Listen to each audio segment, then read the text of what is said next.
Normally my gate to my apartment building would be open. For the first time since Juanita Cano was told to stay inside Sunday afternoon. Like all of these establishments would normally be open. She walked outside of her San Patricio Malake apartment in Mexico. Normally you would see an influx of people walking. To an eerie silence. But there's nothing. She was on week 4 of a trip from Dallas when she was warned of violence erupting in Jalisco after the Mexican government killed the country's most wanted cartel leader. Even if we wanted to leave, we can't leave, but we can hear the sirens of the police officers. In what's believed to be retaliation, plumes of smoke filled the sky. Video shows cars on fire in a Costco parking lot in Puerto Vallarta and buses and cars torched on the streets in Guadalajara.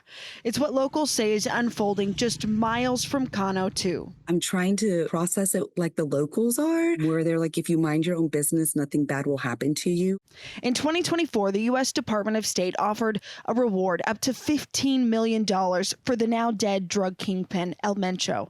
His cartel is believed to be responsible for flooding the United States with cocaine, methamphetamine, and fentanyl. Our biggest thing is that they told us is stay off the highway because the highways are very, very dangerous right now. There's no taxi service. There's no bus service. Cano is now stuck, relying on her apartment landlady for information. Nothing's been on fire in this town. I was also told this is a vacation spot for some of the people in that organization, so they're not going to damage this place. But she says she is prepared with a week's worth of groceries and water to stay put. My landlady here said it shouldn't last more than a week. Her biggest worry is, will they cut our infrastructure? Will they cut the internet? Because she says they have a tendency of doing that. While she waits for what comes next.